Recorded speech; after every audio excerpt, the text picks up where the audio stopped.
Good evening. My name is Sherwin Smeltzer, and I'm a financial advisor at Parkview Federal Credit Union, and we'll be speaking to you tonight. My colleague is Debbie Mowry, also a financial advisor at the credit union, and we want to talk to you tonight for a little while about planning for retirement. So we've entitled our presentation, Retirement Savings, Where Do I Begin? So some of you might know some of this already. For others it might be new. We're hoping that we can bring a blend of some things you know and some things you become more familiar with tonight, so that you all have an opportunity to learn some things as well as ask some questions at the end or as we go along. We'll keep it informal so that you can ask questions as you have them as well. So we wanted to talk to you about retirement planning in terms of 4 main principles. So we'll start with those.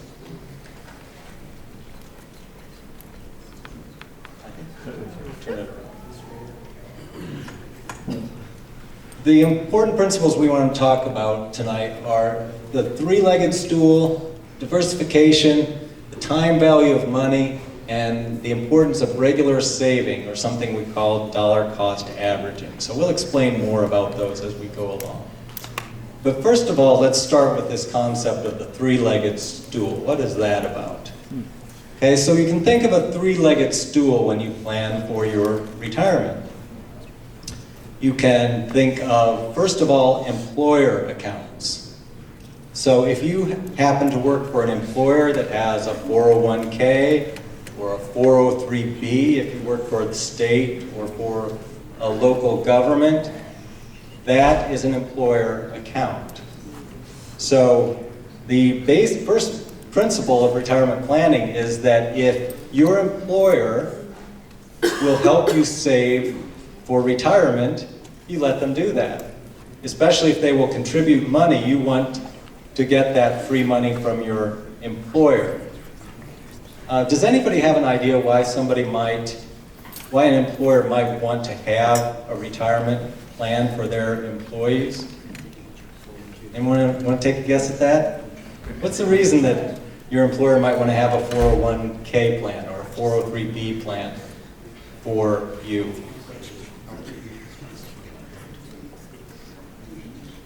So you don't need to work? Exactly. It is designed at its most basic level to keep you at your job. They want you to stay. Depending what your job is, it's expensive for them to hire someone new and train them to do what you are already doing.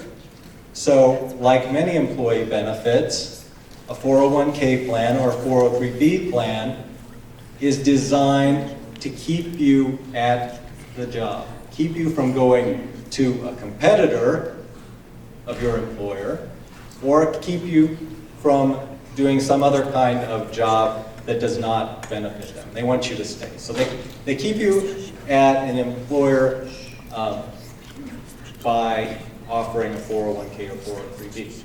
Sometimes they will contribute to that on your behalf. They'll match what you save, or they will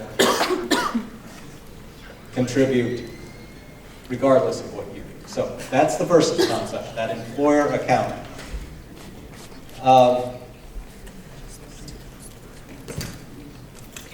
Let's look at that. So there are the list of the employer accounts. I mentioned the first 2. Third one is Virginia Retirement System. Again, if you're a teacher or you would work for JMU, you might be part of that retirement plan. Again, it's there to keep you at the employer instead of going to another job. Or you might have other pensions. Those are less common than they used to be. The second leg on that 3-legged stool is individual accounts. So what are individual accounts? Well, individual accounts include IRAs or Roth IRAs. And the difference between a traditional IRA, which I just have labeled as an IRA, and a Roth IRA is that one is before tax In other words, you contribute the money and you deduct it on your tax return, in most cases. The other is after tax. So you can say tax deductible, or you can say after tax. One way that both are the same is the limit. You can contribute as long as you have earned income, or you have a salary of at least $5,500, you can contribute that to your retirement plan, your IRA or Roth IRA in an individual year. One other difference, that if you wait until 59 and a half, you can take an IRA, a Roth IRA out without it being taxable. A traditional IRA is taxable to you. Why do you care? Taxes add up. So if you can avoid taxes or delay paying them, we call that deferring tax, that's a benefit to you, okay? So planning for taxes, saving taxes, that's important when you're saving for retirement. It's not that you would always avoid taxes, but you want to be thinking about that as you plan. That's what financial advisors try to help people with, just planning for retirement, planning for other major life events. Let's go to the next one. We're on the third leg of the three-legged stool. So let's talk about Social Security. So far we have employer accounts, individual accounts, now Social Security. That's the third leg. If you think of this stool, the reason for having three legs is you can't sit on a two-legged stool, right? Three legs, you can maintain that balance and sit on the stool. So you have all three of those and use them and let them work together so that you can save enough for retirement. So let's look at Social Security and how that works in just a basic way. It's a very complicated system on how your benefits accumulate and how much you'll get and how much you can take out when you retire and when can you take it out. But let's look at the basics. First of all, you pay into Social Security through withholding from your pay. So if you see FICA on your paycheck, that is part of your Social Security withholding. As you earn money, you pay in more, that same percentage, so the more you earn, the more you pay in. But on a positive note, the more you can take out when you retire. Seems like it's way ahead, but you don't always want to avoid that type of tax. In other words, if you're not paying Social Security tax, you're not accumulating benefits either as you get to your retirement years. So that's one kind of tax that it's not always negative to be paying. When you receive benefits at your full retirement age. That's the term that Social Security Administration uses. What is your full retirement age? Well, for you all, that's going to be age 67. Right now, that's the highest full retirement age that anyone has. Some people that are almost retirement age or just retiring have 66 or 66 in 2 months and so on, but yours is 67. Now, what do you hear about Social Security as young people? What do people say? They said we're not going to have any when we get old. Exactly. Not going to be there. I'd encourage you to not completely think that way. Don't count on it as your only retirement because it is at risk a little bit right now. But what's likely going to happen is the Congress will intervene somewhere around the year 2030 to make adjustments to the system. That's what we're being told as financial advisors. That's what we're hearing. So that full retirement age of age 67 I talked to you about, for your age group, maybe they'll make that 68, or maybe that 7.65% that I have on the slide, maybe that'll be 8%. Or maybe people that are wealthy and are already receiving Social Security will have that tested and say, they talk about means testing. That means if you are of means, if you're wealthy, you may not receive your full benefits, or you'll have more of it taxed. Lots of things they could do. So, point is though, don't necessarily assume that it won't be there at all, but don't count on it completely as your only source of retirement. Remember, 3 legs to the stool.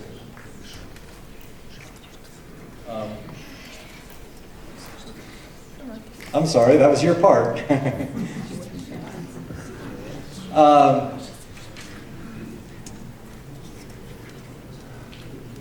Let's talk about diversification for a moment.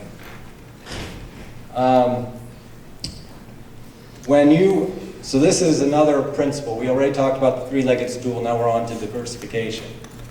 Diversification is just the idea that you're going to invest in many different things in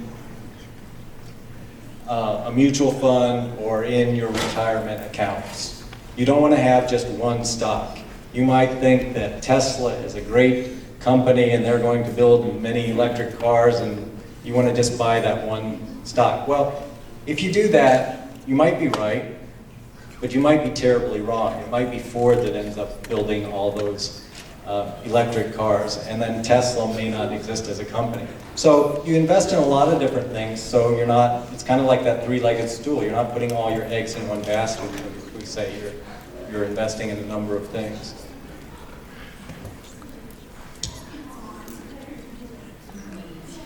Let's look at the concept of a mutual fund.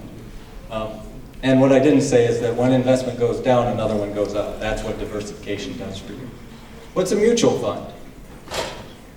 A mutual fund is an investment program funded by shareholders that allows shareholders to pool money. In other words, you may only have $50 a month that you can save for retirement. Well, many mutual funds will allow you to start with $50 a month and just get started toward retirement.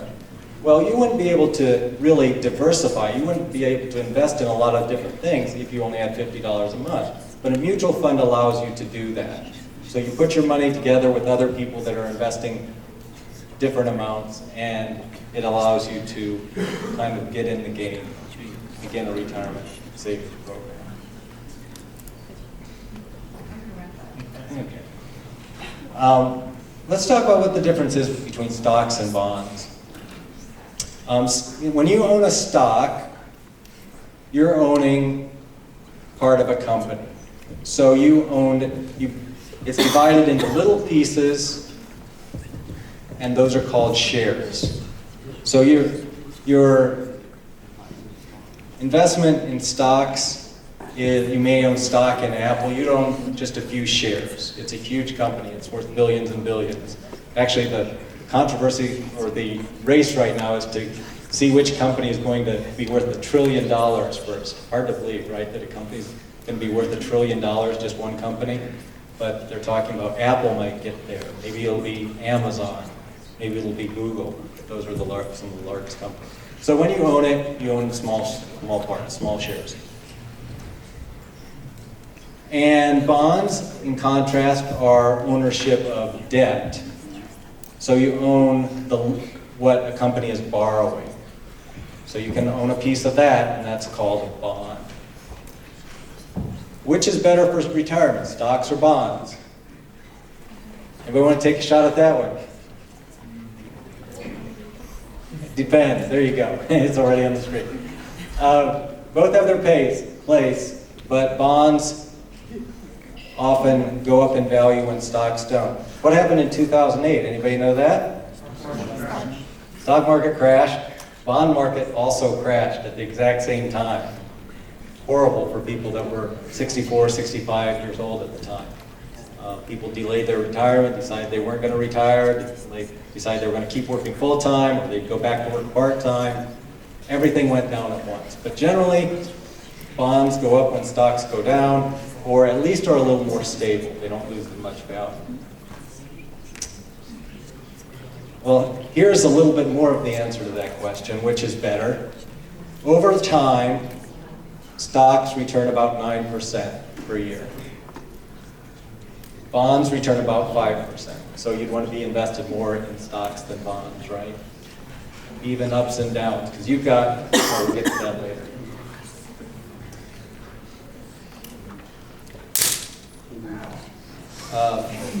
Let's talk about the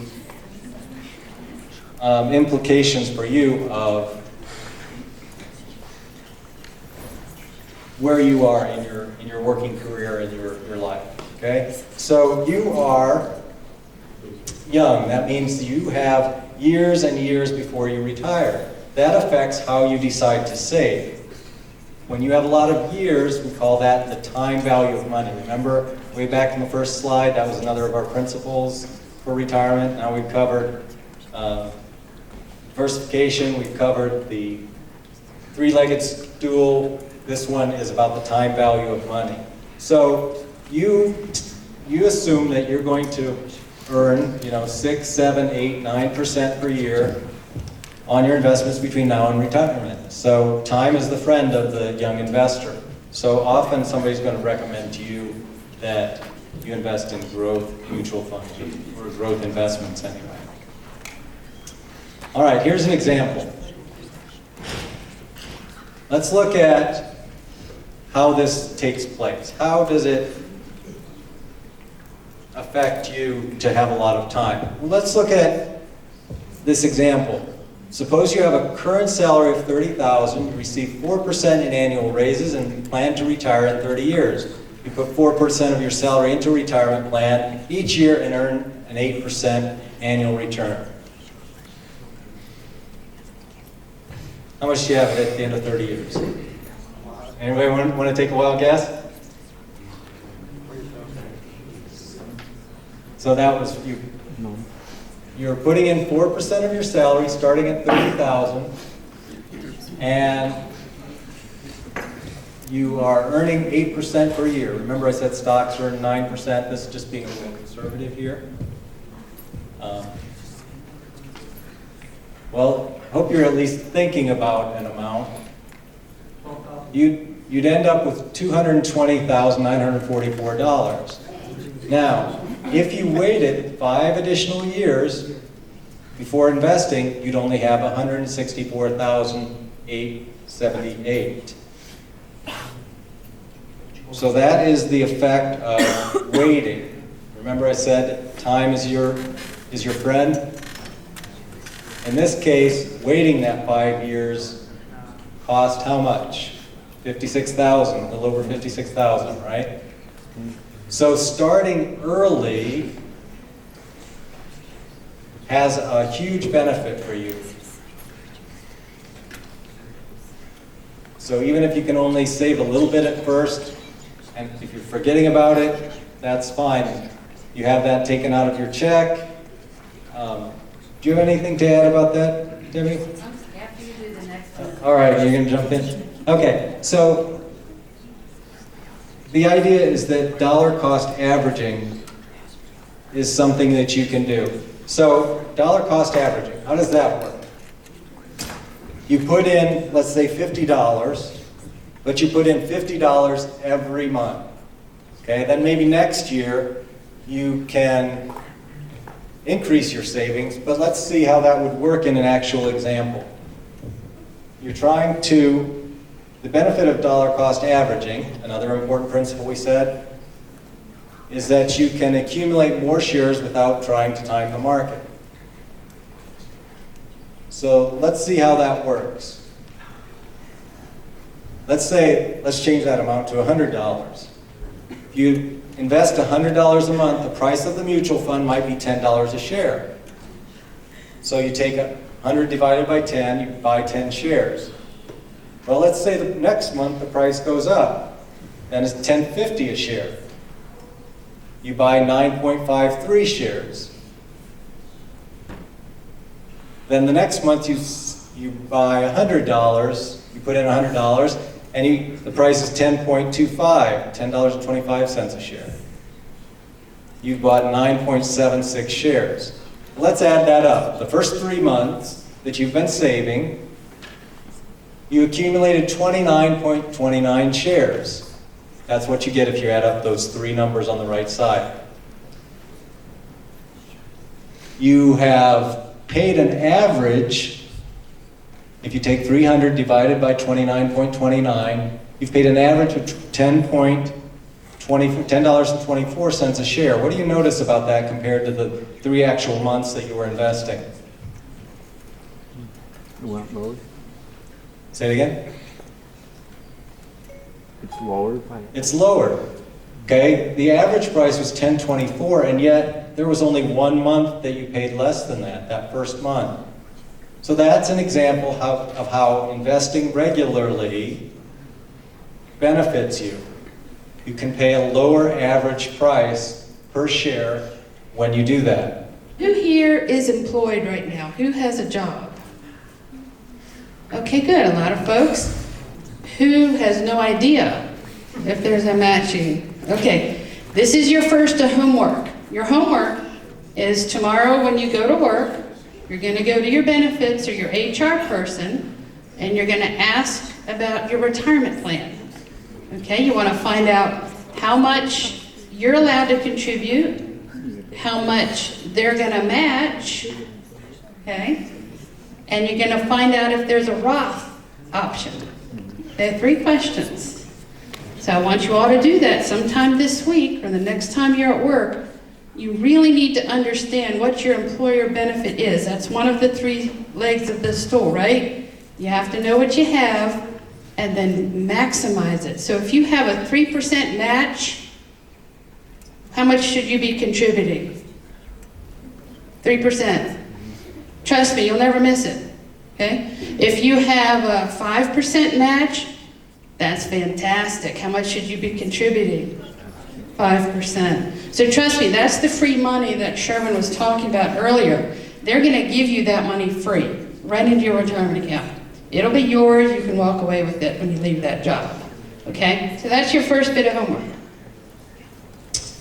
Paying into Social Security. Sherman touched on that. That's the federal government's kind of retirement plan. It's not enough, but it's important that you participate. So most of you are probably employed by an employer. You're not self-employed or farming. Just make sure that you're aware that you're paying into that system. It's especially important for the women in the group, okay? Most of us women, okay, we wind up doing a lot of caregiving during our working lifetime, okay? What does that mean? That means we're out of the workforce for periods of time. In the Social Security system, you need to have 40 credits to qualify. Long story short, you know, if you work about 10 years, you'll have the 40 credits. But the main thing is you know, get an employment job, keep working, make sure you're paying into Social Security. Another reason why women's retirement accounts tend to be lower, it's not because there's discrimination, so to speak. It's because Social Security is going to look at your top 35 years of earning. And if a woman only works 25 years, and they're looking at 35 years, that means 10 of the years have zeros. And that's why our Social Security benefits are often lower. So I'm not saying you have to work 35 years, I'm just saying understand how Social Security is calculated so that we can maximize it. Okay. The second thing on the stool is the individual retirement account. Who in here has a Roth IRA? A Roth, R-O-T-H, that's what Sherman was talking about. Roth. Oh, all right, Jessica. So remember, Sherman was talking about you had your employer retirement accounts, and you already have some homework there. The other one was your individual retirement accounts. These are retirement accounts that are not tied to your job. And you can have a traditional or a Roth, R-O-T-H. Everyone in here who has a job can start a Roth. That's your second piece of homework, okay?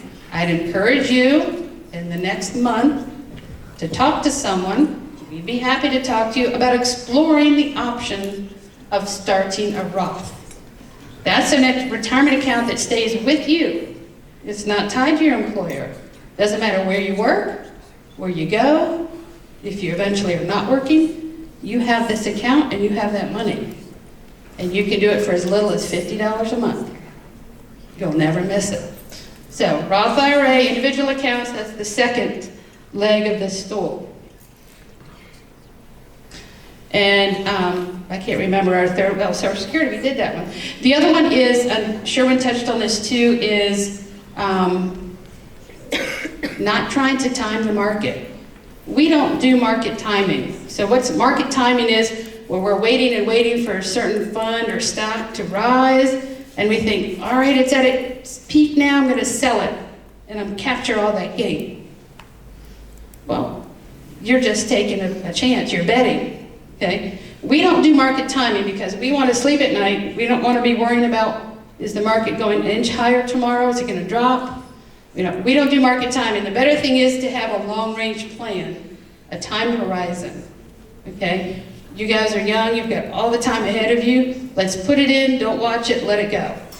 Pay yourself first, and keep paying yourself, and let time do the rest, okay?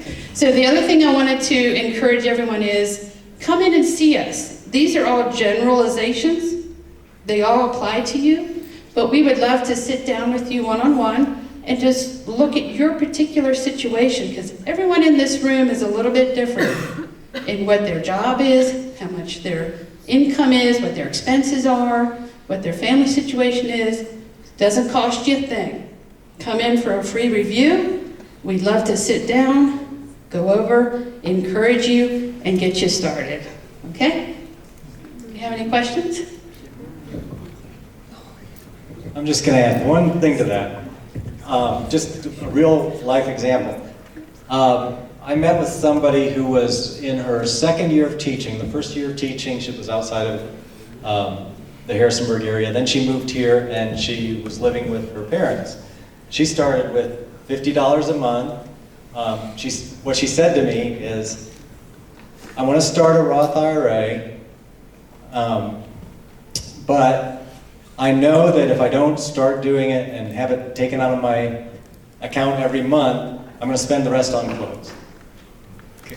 And she was living with her parents, but she knew that bit by bit she'd be spending the money if she didn't start something and stick with it. So anyway, that we're glad to work with people that start with small amounts. So that relates to what Debbie was saying. But if you have questions, we'd be glad to answer those or do our best.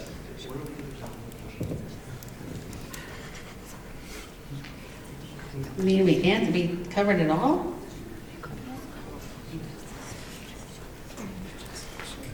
I think you should have a brochure. Oh, you have the brochure? This thing? And on the back is a phone number, the 564-6111. You can call that number and they can schedule an appointment for us. Or when you open it up and you see our pictures, there's an email for each of us. So we would really love to hear from you. We're not scary. And don't be embarrassed, okay? It's more important that you start, and I would love to help you start, and so would Sharon. The other one, there's here's another way if you're bashful. You can fill this out and leave it here or leave it with Jessica. Do they know you, Jessica? You can stand up.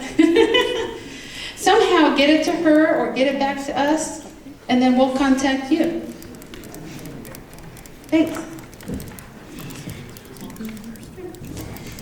Okay, I think we're reaching the end, but I want to give you a chance to ask those questions. Some of you are just starting out in that first job or two, so the knowledge that people have about retirement builds over time. If you've got that question, you'd like to ask it. This is a chance. Don't be shy about that, because everybody starts somewhere. I have a question. So, Debbie, you mentioned about Social Security having scores for everybody. Credits.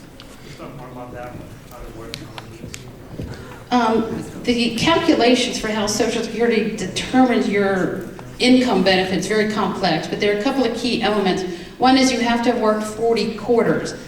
I think technically 1,500 hours constitutes a quarter, but you can't earn, if you earn more than that, it's still 1/4. It works out to about 10 years of working. Not to despair, go ahead. Your whole working life, yes. So if you're employed for 10 years, you will qualify for Social Security benefit and also Medicare Part A. It gets very complicated. However, for some women who maybe don't ever work and are a stay-at-home mom, you can qualify on your spouse's Social Security credits, okay? So there are two ways to, you can earn it on your own, you can earn it off of your spouse. And the other piece of that was it's the Social Security, unlike a pension might take your top 5 earning years or your last 5 earning years. Social Security is looking at your 35 top earning years. They don't care what order they come in. And a lot of women have zeros because we're coming out to have children, you know, take care of parents or what have you. So we'll have zeros in there, and therefore our benefits are less often. Okay, we're going to hang around if you want to, if you're shy and you want to come up. Thank you for letting us talk. All right, thank you very much. I just want to close. I think I'm going to pray, and then you guys can hang around a little bit more for questions if anybody has. I just want to leave with us one verse to think about. It's Proverbs 21:20. The wise man saves for the future, but the foolish man spends whatever he gets. We should be trusting our Lord the most, especially for our retirement. That's where our trust goes. But the Bible also teaches us to be smart and to be wise. And to be wise is to save and not to spend everything we can right now. Remember the example that Sharon told us about the girl. If she wouldn't be saving, she would just be spending those money on clothes, right? So for us, it's important to understand and start to be wise right now so we can start saving, even for the retirement, as far as away as it might seem or sounds right now. So think about that verse, think about your incomes, do the calculations, and make the wise choices. Let's all pray, close with prayer, and then you guys can talk first.